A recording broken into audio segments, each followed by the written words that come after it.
প্রকৃতিবাদী কেউ কেউ হয়তো বলতে পারেন যে এসব কিছুই হয় প্রাকৃতিক নিয়মে, রাসায়নিক ও জৈব রাসায়নিক আকর্ষণ বিকর্ষণের কারণে। এখানে বহিস্থ কারো বা তৃতীয় কোনো শক্তির অযথা উপস্থিতি ও হস্তক্ষেপের কল্পনা করা অর্থহীন। কিন্তু প্রকৃতি তো একটি উদ্দেশ্যহীন নন পারপাসিভ জড়সত্তা, আর এখানে যেসব ঘটনার কথা বলা হয়েছে তা সবই উদ্দেশ্যময়, পারপাসিভ ও লক্ষ্য সন্ধানী বা গোল সিকিং ক্রিয়া। আর উদ্দেশ্যময়তা বা পারপাসিভনেস ও লক্ষ্য সন্ধানিত্ব, গোল সিকিংনেস তো জড় নন লিভিং ম্যাটারের ধর্ম নয়, তা সজীব ও সচেতন উদ্দেশ্যময় সত্তারই ধর্ম। সুতরাং এসব ঘটনা জড় প্রকৃতির বা জড় প্রকৃতি কর্তৃক বিধিবদ্ধ এমন নিয়মে সংঘটিত হতে পারে না। কারণ জড় প্রকৃতির কোনো নিয়ম নাই, সে নিয়ম রচনা করতে পারে না, নিয়ম রচনার ক্ষমতাই তার নাই। নিয়ম দেওয়ার মালিক তো আল্লাহ। সূরা 6 আয়াত 57, যা এক সচেতন উদ্দেশ্যময় কর্মকারী সত্তার কাজ। তবে হ্যাঁ, রাসায়নিক বা জৈব রাসায়নিক আকর্ষণ বিকর্ষণের কারণে তা হতে পারে, যা সংশ্লিষ্ট বস্তু বা অবস্তুগত উপাদান রাজির সত্তাগত বা ইন্ট্রিনসিক কোনো ধর্ম নয়। এসব ধর্ম তারা তখনই প্রদর্শন করতে পারে যখন সেই বহিস্থ ও তৃতীয় বলে তাচ্ছিল্যের সাথে উল্লেখিত ও উপেক্ষিত সেই শক্তি তাদের মধ্যে তা দিয়ে দেন। অর্থাৎ সেই উদ্দেশ্যময় ও সর্বাতিক্রমী ট্রান্সেন্ডেন্টাল বা তুরীয় শক্তিকে আমরা কিছুতেই এড়িয়ে যেতে পারি না। যত প্রকার কূটতর্ক, কূটকৌশল ও ক্যারিকেচার এর আশ্রয় নিয়েই আমরা তার অনস্তিত্বকে সব প্রমাণার্থে প্রচেষ্টাই চালাই না কেন, ঘুরে ফিরে তিনি নিজ অস্তিত্বকে স্বপ্রমাণিত, প্রজ্জ্বল ও জাজ্জল্যমান করে তোলেনি। যেমন আল্লাহ নিজেই বলেন, আল্লাহকে এড়িয়ে যাওয়া যাবে না। সূরা 29 আয়াত 4। যারাই যেভাবে তাঁকে পাশ কাটিয়ে সৃষ্টিকে তথা প্রকৃতিকে বোঝার প্রয়াস করেছে, তাদের প্রত্যেকের কাছেই তিনি জাজ্জল্যমান হয়ে দেখা দিয়েছেন এসব কিছুর মূলে ও গভীরে। যা হোক, ইতিমধ্যে শুক্রকীটের মাথা ও নিউক্লিয়াসটি ডিম্বাণুর নিউক্লিয়াসের নিউক্লিয়ার মেমব্রেন ভেদ করে উহার মধ্যে প্রবেশ করে এবং দুই নিউক্লিয়াসের পদার্থ অর্থাৎ তাদের নিউক্লিওপ্লাজম একে অপরের সঙ্গে মিলেমিশে একাকার বা অ্যামালগ্যামেটেড হয়ে নতুনভাবে পুনর্বিন্যস্ত হয়ে ডিম্বাণুর 11+X ও শুক্রকীটের 11+Y ক্রোমোজোমসমূহ একত্র হয়ে 22 জোড়া অটোজোম ও 1 জোড়া XY যৌন ক্রোমোজোম বিশিষ্ট, যদি ডিম্বাণুটি Y যৌন ক্রোমোজোম বিশিষ্ট একটি শুক্রকীট দ্বারা নিষিক্ত হয়ে থাকে। একটি পুত্র সন্তানের জাইগোটে অথবা ডিম্বাণুর 11+X ও শুক্রকীটের 11+X যৌন ক্রোমোজোম সমূহ একত্র হয়ে 22 জোড়া অটোজোম ও 1 জোড়া XX যৌন ক্রোমোজোম বিশিষ্ট, যদি ডিম্বাণুটি একটি X যৌন ক্রোমোজোম বিশিষ্ট একটি শুক্রকীট দ্বারা নিষিক্ত হয়ে থাকে, একটি কন্যা সন্তানের জাইগোটে পরিণত হয়। জন্মলাভ করার পরপরই জাইগোটটি দ্রুত বিভক্ত ও বিভিন্ন ডিভিশন এবং ডিফারেন্সিয়েশন হতে শুরু করে এবং এক পর্যায়ে তা একটি জোঁকের মতো, পবিত্র কোরআন যাকে আলাক সূরা 96 আয়াত 2 নামে অভিহিত করেছেন, আকৃতিতে রূপ লাভ করে এবং মাতৃজরায়ুর অভ্যন্তরের কোনো এক স্থানে লেগে যায়। অতঃপর এই লেগে যাওয়া বস্তুটি, যাকে প্লাসেন্টা বা গর্ভফুল বলে বলা যায়, তারই মাধ্যমে মাতৃরক্ত থেকে খাদ্য, পরিপুষ্টি ও অক্সিজেন গ্রহণ করে ও কার্বন ডাই অক্সাইড ত্যাগ করে বিভাজন ও বিভিন্নকরণ ও বিভিন্ন স্তর ও গাঠনিক পর্যায় অতিক্রম করে 270 বা 280 দিনের এক সুপরিজ্ঞাত ও আল্লাহ কর্তৃক নির্ধারিত এক নির্দিষ্ট কাল ব্যাপী সূরা 22 আয়াত 5 ও সূরা 77 আয়াত 20 থেকে 23, যে কালটি এক অতি উত্তম পরিমাণ নির্ধারণকারী আল্লাহ ছাড়া আর কেউ নির্ধারণ করেনি, সূরা 77 আয়াত 23, অবস্থান করে এক পূর্ণাঙ্গ মানব শিশুতে পরিণত হয় ও যথাসময়ে মাতৃগর্ভ থেকে প্রসূত হয়। পাঠক এখানেও লক্ষ্য করলে আপনি সেই মহাস্রষ্টা ও মহাজ্ঞানী সূরা ৩৬ আয়াত ৮১ আল্লাহর সাক্ষাৎ পাবেন, যিনি এক অন্ধকার জরায়ু গর্ভে ৩টি অন্ধকার পর্দার মধ্যে সূরা ৩৯ আয়াত ৬ অর্ধকোষী একটি ডিম্বাণুকে তদ্রূপী অর্ধকোষী একটি শুক্রকীটের সঙ্গে কি কৌশলে মিলিত করে প্রথমে একটি এককোষী জাইগোটে পরিণত করলেন এবং অতঃপর তার কুশলী ও কুদরতি হাতে সেই একই ডেসিডুয়া যা জরায়ুর ভিতর গাত্রের এন্ডোমেট্রিয়াম এর রূপান্তরিত পর্দা, কোরিয়ন ও অ্যামনিয়ন নামক ত্রিবিধ অন্ধকার কুঠুরির তথা ব্লাইন্ড স্যাক বা অন্ধথলির মধ্যে সূরা ৩৯ আয়াত ৬ ২৭০ বা ২৮০ দিনের মধ্যে পূর্ণাঙ্গ মানব শিশুতে পরিণত করে যথাসময়ে তাকে তার জন্য সহজকৃত তার বহির্গমন পথ সূরা ৭০ আয়াত ২০ এ বহির্গত করলেন, তাকে পৃথিবীর আলো বাতাসে আনলেন।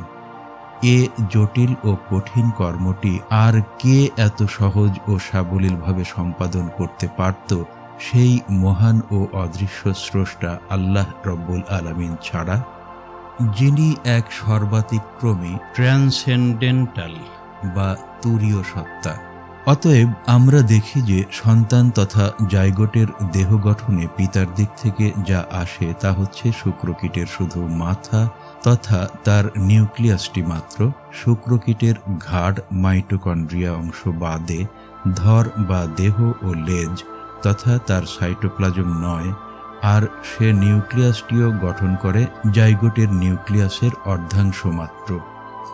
জাইগোটের নিউক্লিয়াসের অপর অর্ধাংশ সহ উহার দেহের ওপর সমগ্রাংশই অর্থাৎ তার সমগ্র সাইটোপ্লাজমই এককভাবে ডিম্বাণুরই সাইটোপ্লাজম। অর্থাৎ জাইগোটের নিউক্লিয়াসের অর্ধাংশই শুধু পিতৃপ্রদত্ত, নিউক্লিয়াসের বাকি অর্ধাংশ জাইগোটের অবশিষ্ট সমগ্র দেহই মায়ের দেওয়া। জাইগোটের নিউক্লিয়াসটির মধ্যে পিতৃপ্রদত্ত শুক্রকীটের এই মাথাটি নিউক্লিয়াস সহ সমগ্র জাইগোট দেহের কত অংশ হতে পারে? এক হিসাব মতে তা সমগ্র জাইগোটের 1/6 হলেও কোনো মতেই তা কিছুতেই তার 1/4 বেশি হতে পারে না কখনোই। একটি ডিম্বাণুর আকার একটি সাধারণ দেহকোষ অপেক্ষা কিছুটা বড়। একটি ডিম্বাণুর ব্যাস 0.15 মিলিমিটার থেকে 0.20 মিলিমিটার। আমরা যদি এর ব্যাস 0.20 মিলিমিটারই ধরি, তাহলে একটি ডিম্বাণুর আয়তন হচ্ছে 0.004184 ঘন মিলিমিটার।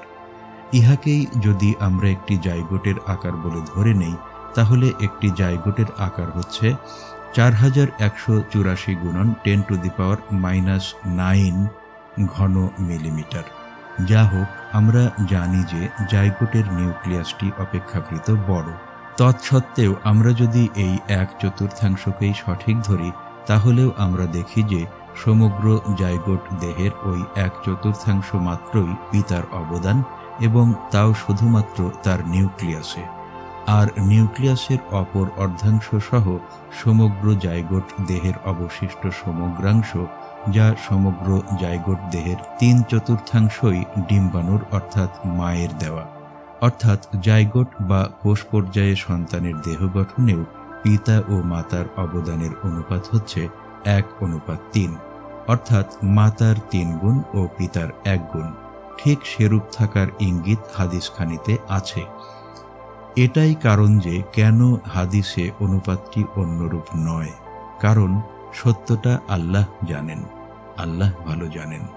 মাতৃগর্ভে জাইগোট হিসেবে অস্তিত্বশীল হওয়ার পর থেকে যেমন আমরা আগেই দেখেছি, মাতৃগর্ভ থেকে ভূমিষ্ঠ হওয়ার পূর্ব পর্যন্ত 270 বা 280 দিনের এক দীর্ঘ সময় ব্যাপিয়া একটিমাত্র কোষের একটি জাইগোটকে ভূমিষ্ঠ হওনোপযোগী বড় করে তুলতে যে পুষ্টি ও অক্সিজেন সহ অন্যান্য উপাদান ও পরিচর্যা রক্ষণাবেক্ষণ তার প্রয়োজন, তারও সর্বপ্রকার সরবরাহ ও যোগান সে পেয়েছে তার মায়ের রক্তের মাধ্যমে, মায়ের কাছ থেকেই। অন্যান্য যা তার প্রয়োজন তাও সে পেয়েছে তার মায়ের কাছ থেকেই। এ কাজে পিতা কিছুই করেনি তার জন্য। এ সমগ্রকালে তার মাতাই কষ্টের পর কষ্ট সহ্য করে তাকে গর্ভে ধারণ করেছে। সূরা ৩১ আয়াত ১৪। গর্ভের বোঝা বহন করা ছাড়াও গর্ভধারণের আনুষঙ্গিক আর যত কষ্ট সবই সহ্য করতে হয়েছে মাতাকেই। এ বাবদেও পিতাকে কিছুই করতে হয়নি, সবটাই করেছেন মা একাই। অতঃপর আসে সন্তান প্রসবের প্রশ্ন। মায়ের জন্য এ এক জীবন মরণ সমস্যা। সন্তানের জন্ম দিতে গিয়ে অনেক মাকে এমনকি জীবন পর্যন্তও দিতে হয়, এবং সেই মাই কখনো কখনো নিজের জীবন দিয়েও সেই সন্তানকে ধরায় আনেন। যেমন এনেছেন আমার প্রথমা স্ত্রী বুলবুল আকলিমা খাতুন। আমার একমাত্র কন্যা হীরার জন্মের ২১ দিনের মাথায় একলামশিয়ায় এবং ছোট ভ্রাতৃবধূ লাইলি বেগম তার দ্বিতীয় কন্যা নিপার জন্মের আধ ঘন্টার মাথায় পালমোনারি এম্বোলিজমে। এই যে একটি জীবন মরণ সমস্যা, এটি পোয়াতে হয় সম্পূর্ণরূপে একা মাকেই। পিতা থাকেন এ সমস্যা থেকে অনেক যোজন দূরে, একেবারে নিরাপদে। এমনকি সন্তান প্রসব করতে গিয়ে মা যদি মারাও যান, তাহলেও পরদিন থেকেই তিনি নতুন আর এক স্ত্রীর সন্ধান করতে থাকেন এবং যতদূর সম্ভব স্বল্প সময়ের মধ্যে নতুন একজন জীবনসঙ্গিনী খুঁজে লন সদ্য মাহারা হওয়া সন্তানদের লালন পালনের এবং দ্রুতই সন্তানদের ও তাদের নতুন মায়ের মধ্যে পারস্পরিক গ্রহণীয়তা সৃষ্টির প্রয়োজনে। এটা তাকে করতেই হয় সদ্য মা মরা সন্তানটির এবং তার অন্যান্য শিশু ভাই বোনদের যদি থাকে প্রতিপালনের অপরিহার্য প্রয়োজনে। বিশেষ করে সন্তানটি সহ তাদের সকলের প্রতিপালনের জন্য যদি তেমন আর কেউ তার ও তাদের না থাকে, অন্যের বা সমালোচকের কাছে তা যতই দৃষ্টিকটু ও উপাদেয় হোক না কেন, কারণ ভোগটা তো ভুগতে হয় বৌমরা স্বামীকেই, অন্য কেউকে তো নয়ই, সমালোচককেও নয়। কথায় আছে, কি যাতনা বুঝিবে সে কিসে, প্রভু আসি বিষে দংশিনী যারে। ইংরেজিতেও আছে, the wearer knows best where the shoe pinches. জুতোটা পায়ের কোথায় লাগে তা জুতোটা যে পরে সেই ভালো জানে। যেমন বুঝেছিল আমার বৃদ্ধা মা ও আমার পরলোকগতা ভ্রাতৃবধূর মা। আমার ভাই তো তখন তার উচ্চশিক্ষার জন্য ইংল্যান্ড ও আয়ারল্যান্ডে। তবে এরপর মা যদি শত কষ্ট সয়েও সন্তানটিকে ভালোভাবে প্রসব করেন এবং যদি মা বেঁচে থাকেন, তাহলে শুরু হয় তার প্রসব পরবর্তী নেফাসকালীন সর্বোচ্চ ৪০ দিনের আর এক প্রস্ত কষ্টকর ও বিরক্তিকর শারীরিক সমস্যা। নিজের ও শিশু সন্তানের পোশাক পরিচ্ছন্ন রাখা ও তার মলমূত্র থেকে তাকে পরিষ্কার রাখা এবং তার ও তার মায়ের নেফাসকালীন স্বাস্থ্য সমস্যা তো আছেই, যা সবই মাকে করে যেতে হয় প্রসব পরবর্তী ২-৩ বছর কাল ধরেই। ইসলাম সন্তানের জন্য দুধ পানের কাল নির্ধারণ করেছে প্রসবের পরবর্তী পূর্ণ ২ বছর। সূরা ৩১ আয়াত ১৪। একাল যাবৎ মাতাই তার দেহের অন্যতম নির্যাস তার বুকের দুধ পান করিয়ে কত মায়াময় পরিচর্যা ও আদর সোহাগ দিয়ে তাকে তিল তিল করে বড় করে তোলেন, যা পিতা করেন না, যে পর্যন্ত না শিশু তার নিজের খাদ্য নির্বাচন, বাছাই ও প্রস্তুত করে নিজের হাতে নিজের খাদ্য মুখে পুরে খেতে শেখে। মাই শিশুকে তার নিজের মুখের ভাষা শিখান, তার মুখে ভাষা প্রদান করেন, অপরের সাথে তাকে ভাবের আদান প্রদান শিক্ষা দান করেন, অর্থাৎ মাই তাকে মানুষ করে দুনিয়ার বুকে ছেড়ে দেন। আর এ পর্যন্ত তার যাবতীয় কাজ মাই করে দেন, পিতা তার জন্য কিছুই করেন না, শুধু প্রয়োজনীয় কয়েকটা টাকা দেওয়া ছাড়া। এ বয়স পর্যন্ত সন্তানের প্রতি পিতার যদি কোনো ভূমিকা থাকে তার প্রতিপালনে, তবে তা অতি সামান্যই এবং তা একেবারেই গৌণ, মুখ্য নয়, এবং তা পরোক্ষ, প্রত্যক্ষও নয়। তারপর সন্তান যখন স্বাবলম্বী হয়, তখনও এক মাই সব সময়ের জন্য চিন্তা করেন সন্তানের জন্য, যা পিতা করেন না। এমনকি কর্মজীবনে প্রবেশের পরও সন্তানের যদি বাড়ি ফিরতে একটু দেরি হয়, তবে মাই সন্তানের জন্য দৌড় আগলে বসে থাকেন, আর সন্তান বাড়ি ফিরে এলে মাই প্রথম হাঁপ ছেড়ে বলে ওঠেন, আজ এত দেরি করে এলি বাবা? কর্মজীবনে প্রবেশের আগে পিতাকে হারিয়েছি 1951 সালে। তারপর পিতার বড় ছেলে হিসেবে সংসারের সমস্ত দায়িত্ব আমার ঘাড়ে চাপে, অতঃপর সমস্ত কর্মজীবনে মার অনুমতি নিয়েই কর্মস্থলে গেছি, আর বাড়ি ফিরেই মাকে জানিয়েছি, মা আমি ফিরে এসেছি। আহারে মা আমার! এ কালের মধ্যে মাতৃডিম্বাণুটির নিষেকের সময় তথা জাইগোটের নিউক্লিয়াসটি গঠনের সময় তার শুক্রকীটটির কেবলমাত্র মাথাটি তথা তার নিউক্লিয়াসটি প্রদান করা ছাড়া সন্তানের দেহ গঠন করা ও তাকে মানুষ করার জন্য বাস্তবে পিতা বলতে গেলে প্রায় কিছুই করেননি, পরোক্ষে সামান্য কিছু করা ছাড়া, যার জন্য সে সন্তানের কাছ থেকে সামান্য কিছু এহসানের দাবিদার হতে পারলেও একেবারে তার 1/4 দাবিদার সে হতে পারে না কখনোই। তবুও ইসলাম যে সন্তানের কাছে পিতার 1/4 এহসানের স্বীকৃতি দিয়েছে তা পিতার প্রতি আল্লাহর অত্যন্ত মেহেরবানির কারণেই। আর সন্তানের জাইগোটের নিউক্লিয়াস গঠনের জন্য শুক্রকীটের মাথাটি প্রদান ও পরবর্তীকালে সন্তানের প্রতি পিতার কৃত কিছু কিছু কাজের কথা মনে করেই। কিন্তু যে মা বিহনে সন্তান তার পিতার সেই পরবর্তীকালের তত্ত্বাবধানে আসার বয়স পর্যন্ত আসারই সুযোগ পেত না, পথিমধ্যেই মরে ভূত হয়ে যেতে পারত, সেই মাকে তো আর সন্তানের এহসানের কোনো অংশ থেকেই বঞ্চিত করা যায় না, যদিও ইসলাম তা করে, এবং তাই সে পিতার প্রতি সন্তানের এহসানের একটু বেশি অংশই নির্ধারণ করেছে, যদিও সঠিক হিসাব ধরলে পিতার অংশ ঠিক 1/4 কম হওয়ারই কথা, আর পিতাদের এতেই তুষ্ট থাকা বাঞ্ছনীয়।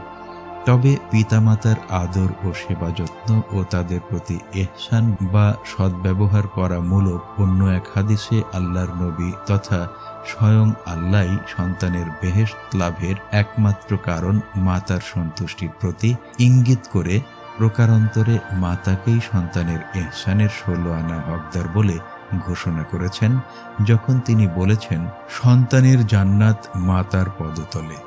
অবশ্য অপর এক হাদিসে তিনি এরূপও বলেছেন যে, পিতা জান্নাতের মধ্যবর্তী দরজা, এখন তোমাদের ইচ্ছা এর হেফাজত করো অথবা একে বিনষ্ট করে দাও।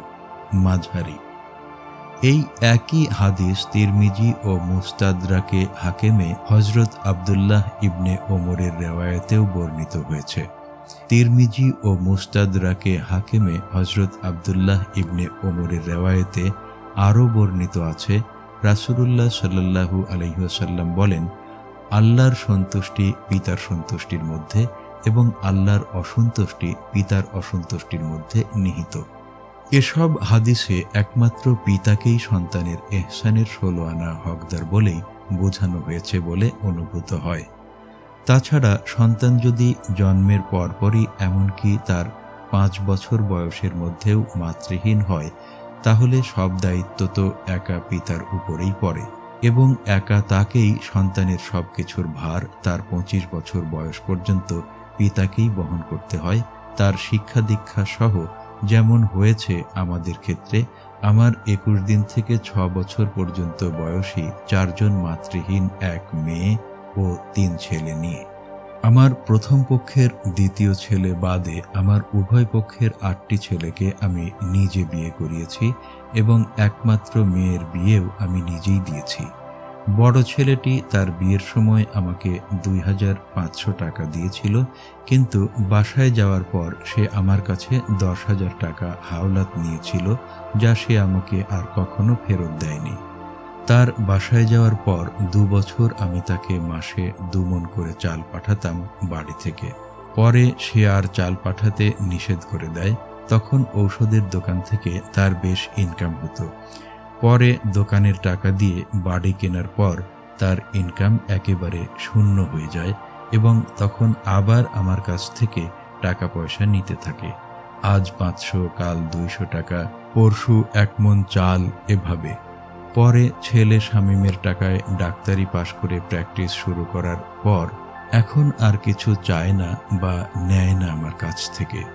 তবে আমার এ পক্ষের ডাক্তার ছেলে সহ অন্যদের কাছ থেকে এখনো যে কিছু কিছু নেয় তা জানি। কথা প্রসঙ্গে এসে গেল বলে আমি ব্যক্তিগত এ কথা কটি বললাম, যা আমার পুস্তকের আলোচ্য বিষয় নয়। এবার পুস্তকের কথায় ফিরে আসি। হজরত আবু উমামার বাচনিক ইবনে মাজাহ বর্ণনা করেন যে এক ব্যক্তি রাসূলুল্লাহ সাল্লাল্লাহু আলাইহি ওয়াসাল্লামকে জিজ্ঞাসা করল, সন্তানের উপর পিতামাতার হক কি? তিনি বললেন, তারা উভয়ই তোমার জান্নাত অথবা জাহান্নাম। এ হাদিসে সন্তানের কাছে পিতামাতার ইহসানের প্রাপ্তব্যতা অর্ধেক অর্ধেক। বায়হাকি শিয়াবুল ঈমান গ্রন্থে এবং ইবনে আসাকির ইবনে আব্বাসের বাচনিক উদ্ধৃত করেছেন যে রাসূলুল্লাহ সাল্লাল্লাহু আলাইহি ওয়াসাল্লাম বলেন, যে ব্যক্তি আল্লাহর ওয়াস্তে পিতামাতার আনুগত্য করে তার জন্য জান্নাতের 2টি দরজা খোলা থাকবে, এবং যে ব্যক্তি তাদের অবাধ্য হবে তবে তার জন্য জাহান্নামের 2টি দরজা খোলা থাকবে, এবং যে ব্যক্তি তাদের অবাধ্য হবে তার জন্য জাহান্নামের 2টি দরজা খোলা থাকবে। যদি পিতামাতার মধ্য থেকে একজনই ছিল তবে জান্নাত অথবা জাহান্নামের 1 দরজা খোলা থাকবে। এ কথা শুনে জনৈক ব্যক্তি প্রশ্ন করল, জাহান্নামের এই শাস্তিবাণী কি তখনও প্রযোজ্য যখন পিতামাতা এই ব্যক্তির প্রতি জুলুম করে? তিনি 3 বার বলেন, যদি পিতামাতা সন্তানের প্রতি জুলুমও করে তবুও পিতামাতার অবাধ্যতার কারণে সন্তান জাহান্নামে যাবে। এর সারমর্ম এই যে পিতামাতার কাছ থেকে প্রতিশোধ গ্রহণের অধিকার সন্তানের নেই। তারা জুলুম করলেও সন্তান সেবা যত্ন ও আনুগত্যের হাত গুটিয়ে নিতে পারবে না। উপরের সবগুলো উদ্ধৃতিই তফসিরে মাআরিফুল কোরআন পৃষ্ঠা 771 থেকে নেয়া। অর্থাৎ পিতামাতা জুলুমকারী হলেও তাদের বিরুদ্ধে কোনো অভিযোগ উত্থাপন করার কোনো অধিকার ইসলামী শরীয়ত সন্তানকে দেয়নি। সুতরাং পিতারও হতাশ বা নিরাশ হওয়ার কিছু নেই, কারণ আল্লাহ মেহেরবান আর তার রাসূল সাল্লাল্লাহু আলাইহি ওয়াসাল্লামও রাহমাতুল আলামিন, বিশ্বজাহানের প্রতি রহমত। যেমন আল্লাহ বলেন, এবং আমি তোমাকে বিশ্বজাহানের প্রতি রহমত ব্যতীত প্রেরণ করিনি। ওয়ামা আরসালনাকা ইল্লা রাহমাতাল্লিল আলামিন, সূরা 21 আয়াত 107। তাছাড়া খোদ পবিত্র কোরআনে সন্তানের জন্য পিতামাতার প্রতি ইহসানের আদেশ আছে। পবিত্র কোরআনের সূরা 4 আয়াত 36, সূরা 31 আয়াত 14, সূরা 46 আয়াত 15 এবং 17 নম্বর সূরার 23 থেকে 25 নম্বর আয়াতসমূহে বিভিন্ন ভঙ্গিতে এইসব আদেশ প্রদত্ত হয়েছে।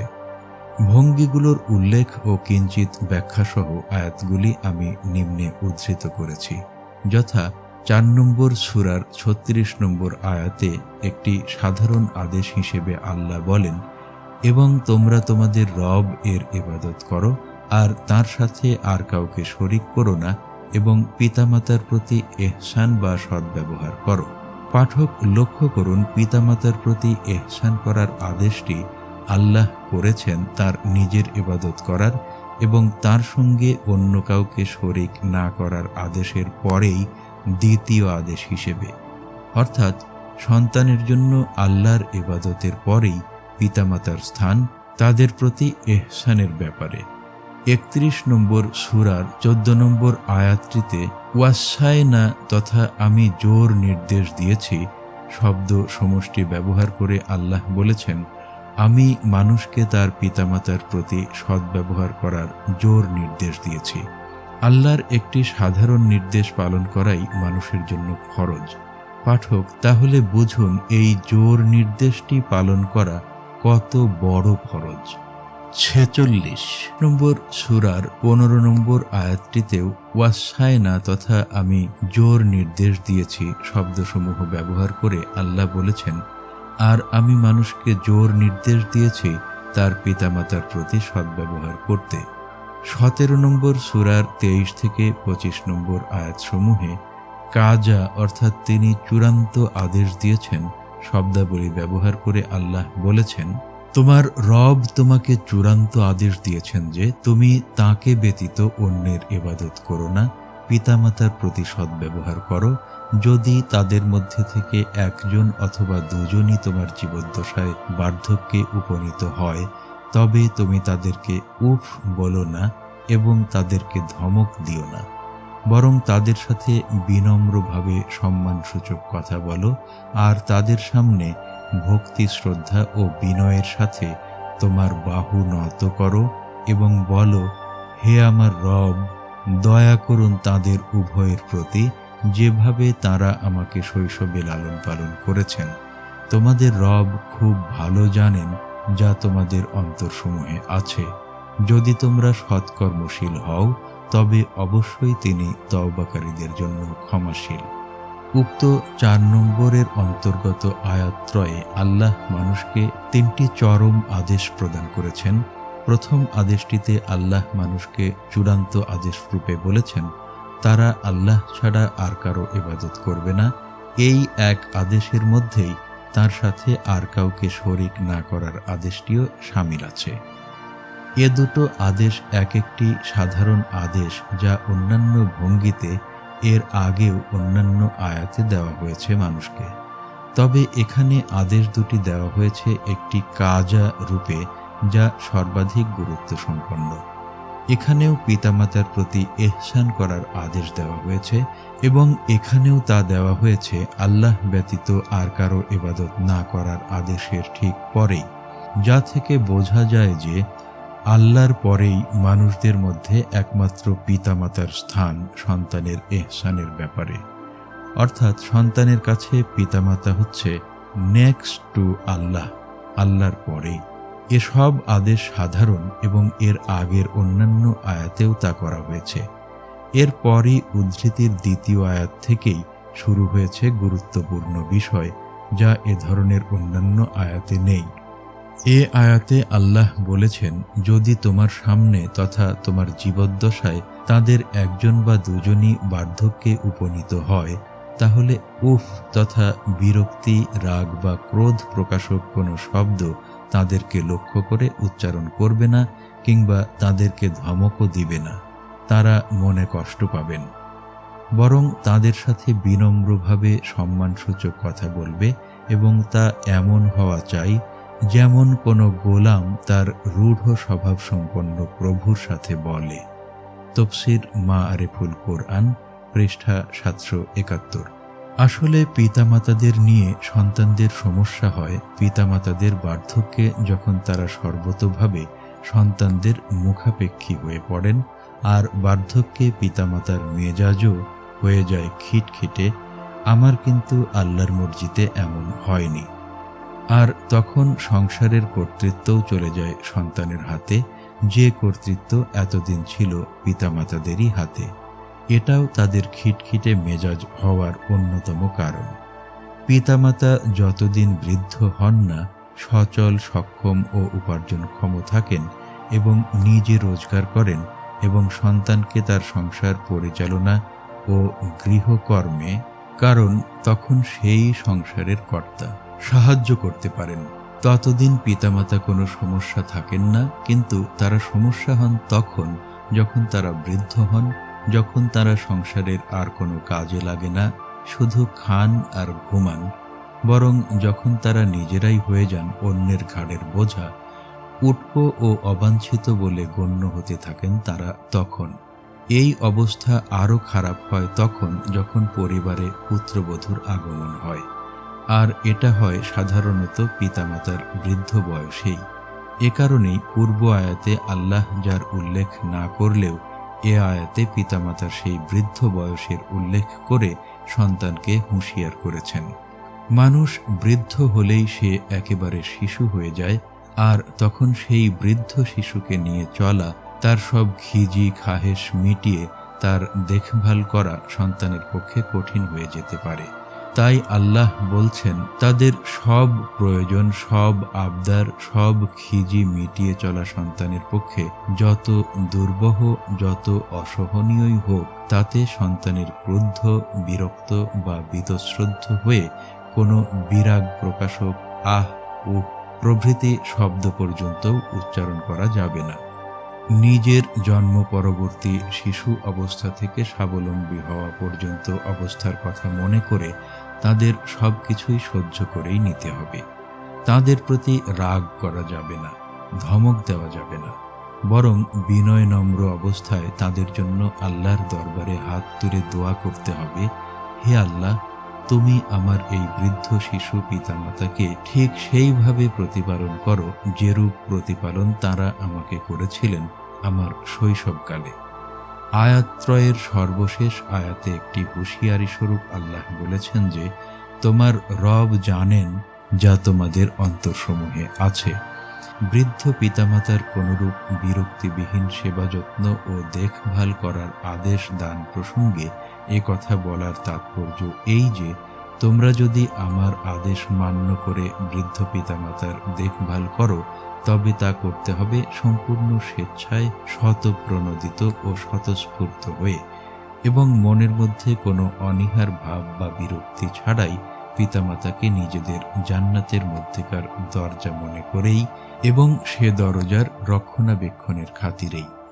এখন ঠিক এই মুহূর্তে তোমাদের মনে ঠিক কি আছে?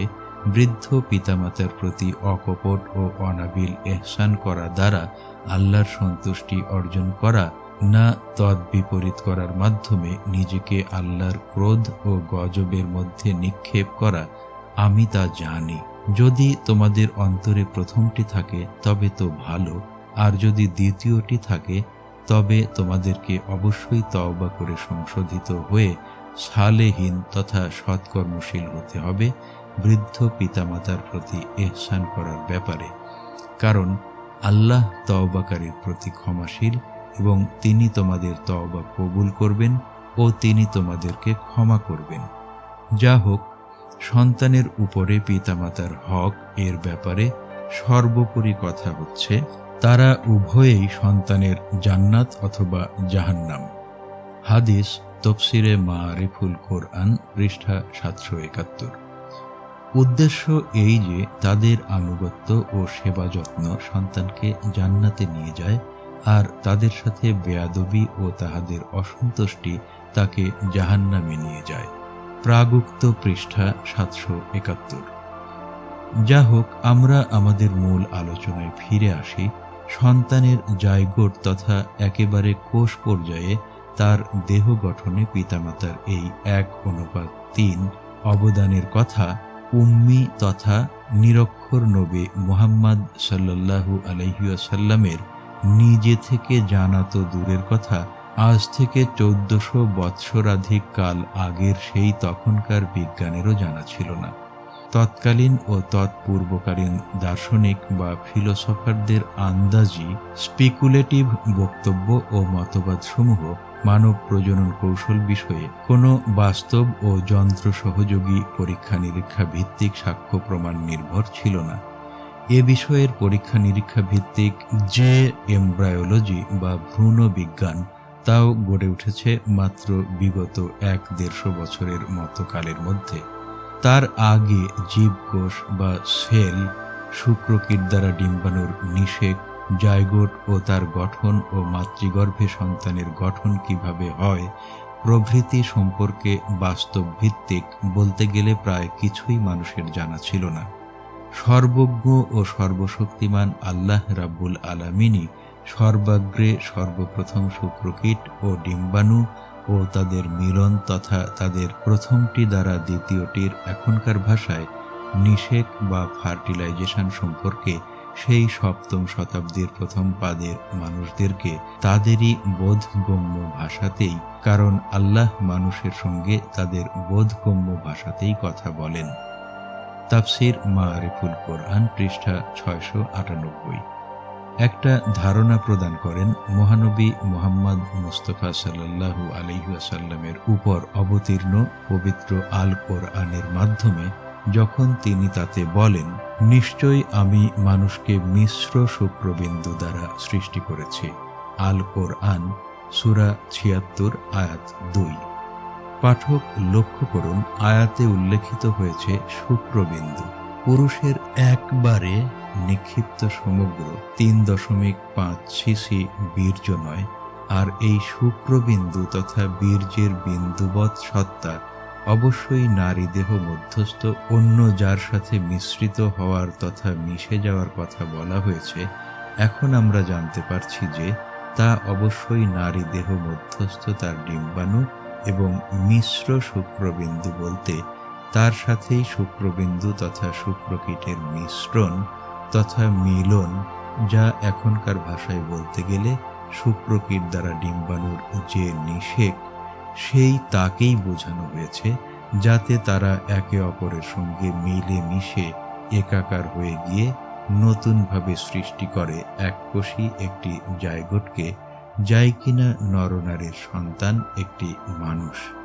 আর এই নিষেকও যে শুক্র বা বীর্যের সবটুকু নয়, বরং তার এক বিন্দু তথা তার একটা সামান্যতম সার ভাগ তথা বীর্যের, যা একেবারে নির্যাস বা কার্যকর অংশ, অর্থাৎ পুরুষের একবারে নিক্ষিপ্ত বীর্য মধ্যস্থ ৪২ কোটি শুক্রকীটের মধ্য থেকে মাথা, ঘাড়, ধর বা দেহ ও লেজে বিভক্ত একটিমাত্র শুক্রকীটের শুধুমাত্র মাথাটি দ্বারা সংঘটিত হয়, তাও আল্লাহ অতি সুন্দরভাবে বলে দিয়েছেন যখন তিনি বলেন, তারপর তিনি তার বংশধর বা বংশধারা সৃষ্টি করেছেন ঘৃণিত পানির এক বিশুদ্ধ সারভাগ থেকে। সূরা ৩২ আয়াত ৮। এই ঘৃণিত পানি যে পুরুষের বীর্য, একথা পবিত্র আল কোরআনে বহুল ব্যবহৃত একটি অতি পরিচিত পরিভাষা। আর এর বিশুদ্ধ সারভাগ বা কার্যকর নির্যাস, যা দ্বারা বংশধারা বা বংশগতি হেরিডিটি বাহিত হয়, তাকে বলে জিন, যা থাকে শুক্রকীটের মাথা মধ্যস্থ ২৩টি ক্রোমোজোমের মধ্যেই। ডিম্বাণুর নিষেক্রিয়ায় ব্যবহৃত হয় শুক্রকীটের যে মাথাটি, তা যে পুরুষের একবারে নিক্ষিপ্ত বীর্যের কত সার অংশ, তা আমরা নিম্নলিখিত হিসাব থেকে বের করতে পারি। একজন সুস্থ সবল ও সক্ষম পুরুষ একবারে যে বীর্য নিক্ষেপ করে, তার গড় পরিমাণ ৩.৫ সিসি। এই বীর্যের একটা বৃহত্তর অংশ হচ্ছে বিভিন্ন গ্রন্থি বা গ্ল্যান্ড থেকে নিঃসৃত রস, যার মধ্যে আক্ষরিক অর্থেই জীবাণু থাকে শুক্রকীট সমূহ। প্রতি ১ কোটি text book of medical physiology, Guyton, সপ্তদশ সংস্করণ, ১৯৮৬, পৃষ্ঠা ৯৫৮, যাদের সম্মিলিত আয়তন হল সমগ্র ১ সিসি বীর্যের ১/১০ বেশি নয়। আর সে ১ সিসি বীর্যও আবার একবারের সমস্ত ৩.৫ সিসি বীর্যের ৩.৫ ভাগের ১ ভাগ মাত্র। সুতরাং অঙ্ক কষে দেখানো যায় যে ডিম্বাণুকে নিষিক্ত করার জন্য যে একটিমাত্র শুক্রকীটের যে মাথাটি ব্যবহৃত হয়, যার আয়তন সমগ্র শুক্রকীটটির ১/১০ মতো মাত্র, তার আয়তন সমগ্র ৩.৫ সিসি বীর্যের ১৬৮০ কোটি ভাগের ১ ভাগ মাত্র। এই মাথাটিরও আবার একটি অংশ হচ্ছে ২৩টি ক্রোমোজোম, যাদেরই মধ্যে থাকে অনূন ২০ লক্ষটি ডিএনএ, ডিঅক্সি রিবোনিউক্লিক অ্যাসিড। বংশগতির বাহন জিনও এক প্রকার ডিএনএ। ডিএনএগুলোর প্রত্যেককে যদি এক একটি জিন হিসাবে গণ্য করা যায়, তাহলে একটি জিন হচ্ছে সমগ্র ৩.৫ সিসি বীর্যের ১৬৮ কোটি ভাগের ১ ভাগ। ডিএনএগুলোর মোট আয়তন যদি শুক্রকীটের মাথার ১/১০ বলে ধরা যায়, তাহলে সবগুলো ডিএনএর মোট আয়তন হচ্ছে এই ৩.৫ সিসি বীর্যের প্রায় ৮৪০ কোটি ভাগের ১ ভাগ। ২০ লক্ষ জিনের মধ্যে অত্যাবশ্যক বা এসেনশিয়াল বলে কথিত জিন হচ্ছে ৩০,০০০। এদের সকলেই বংশগতির বাহন হিসেবে কাজ করে না।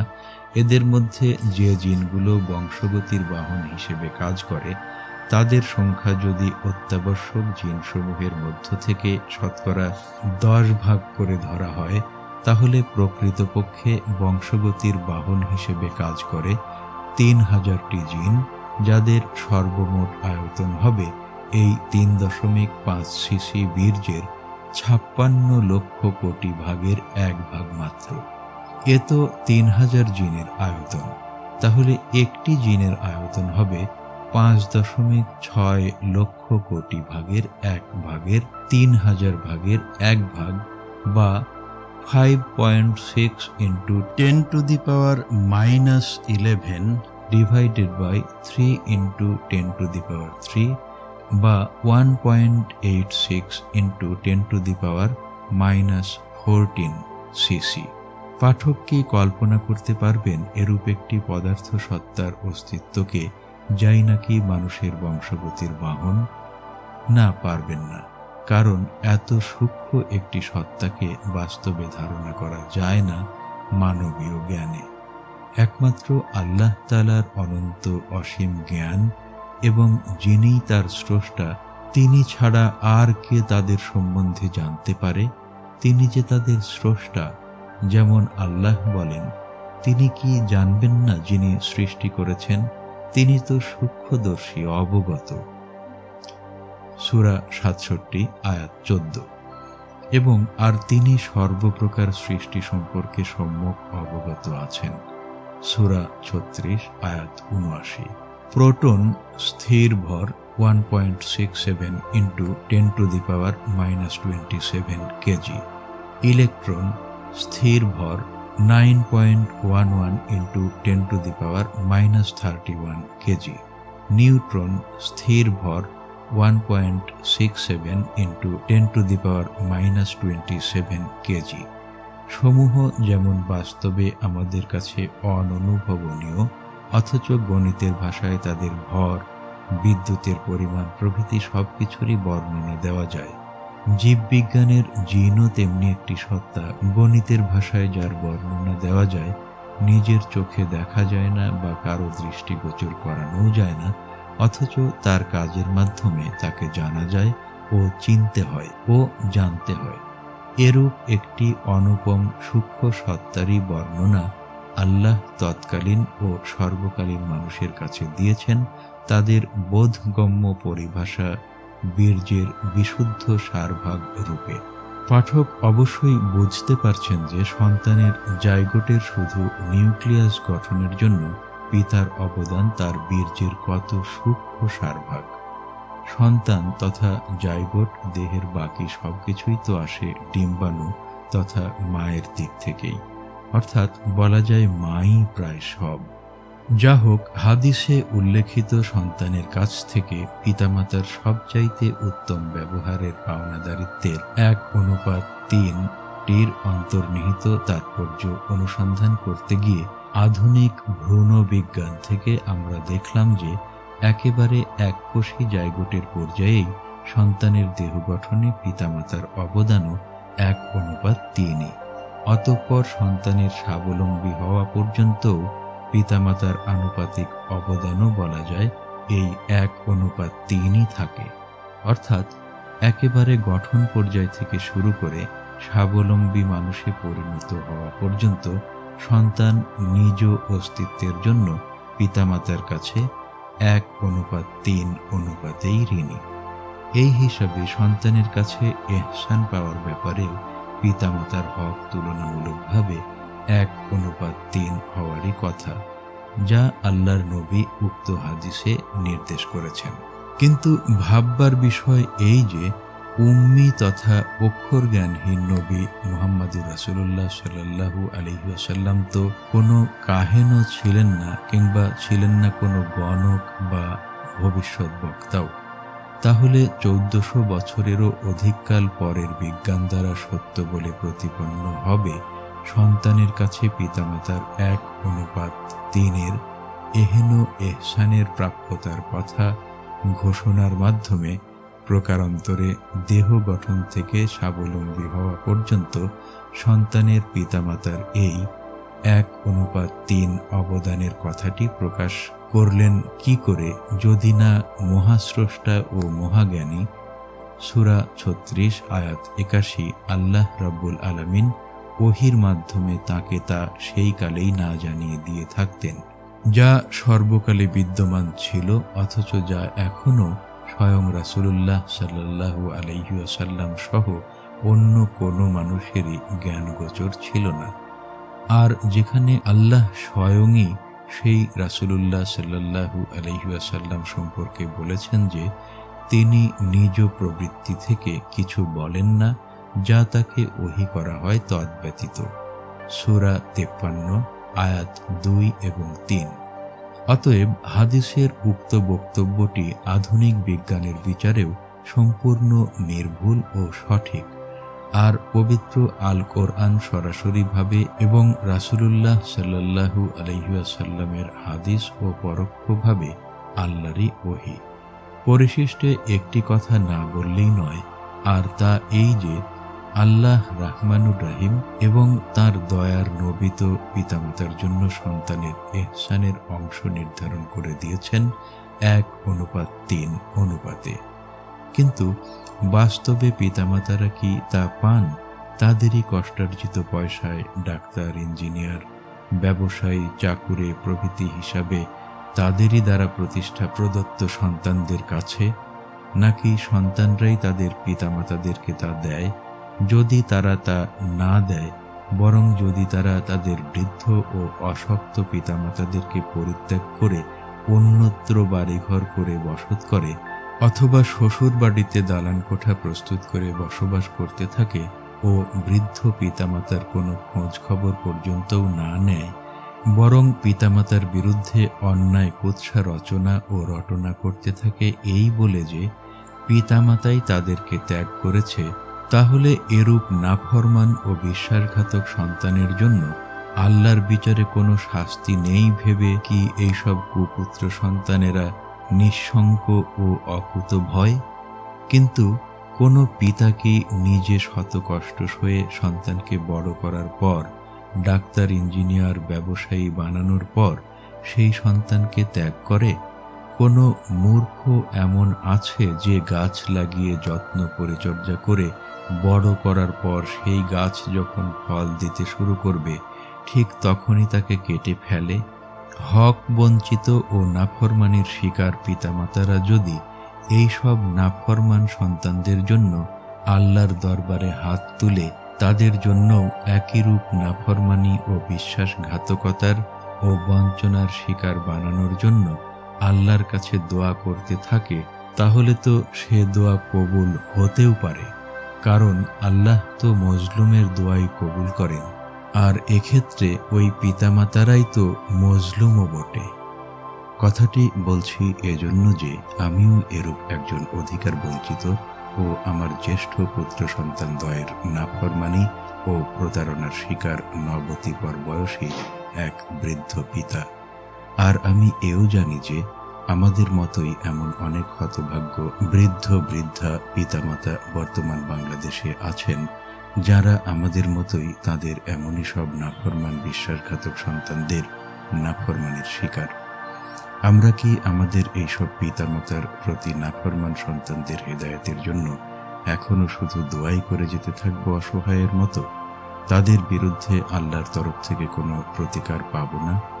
বর্তমানের সদাশ্রয় সরকারের কানেও কি আমাদের আরতি পৌঁছবে না? আমরা তাহলে যাব কোথায়?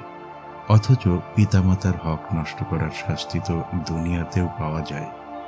বাইহাকি শোয়াবুল ইমানে আবু বকর রাদিয়াল্লাহু তাআলা আনহু এর বাচনিক বর্ণনা করেছেন যে রাসূলুল্লাহ সাল্লাল্লাহু আলাইহি ওয়াসাল্লাম বলেন, সমস্ত গুনাহের শাস্তির ব্যাপারে আল্লাহ তাআলা যেগুলোকে ইচ্ছা করেন কিয়ামত পর্যন্ত পিছিয়ে নিয়ে যান, কিন্তু পিতামাতার হক নষ্ট করা এবং তাদের প্রতি অবাধ্য আচরণ করা এর ব্যতিক্রম।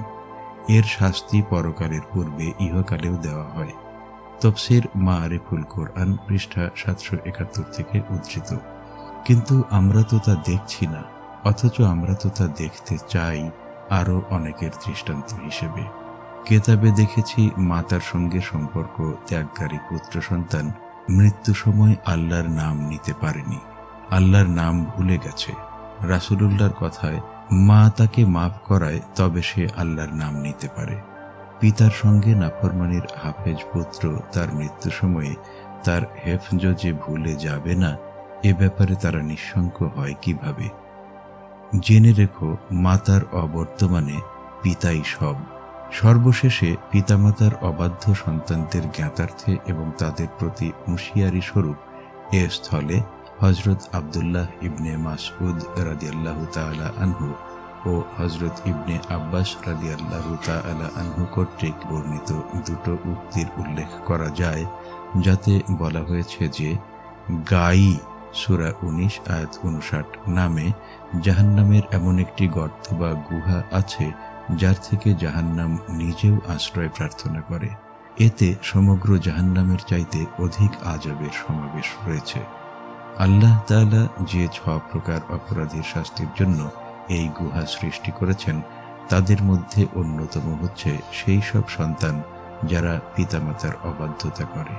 প্রাগুক্ত, পৃষ্ঠা ৮৩৯। অতএব হুঁশিয়ার হয়ে যাও পিতামাতার প্রতি নাফরমানকারী সেই সব সন্তানেরা যারা এরূপ করছে এবং করে চলেছে অকুতভয় হয়ে। তারা সময় থাকতেই খালেস তওবা করে সংশোধিত হয়ে যাও, যাতে পরিণামে আল্লাহর ধারণে ধরা পড়ে না যাও এবং ইহপরকালে আল্লাহর শাস্তি দোজখ ভোগ করতে না হয়।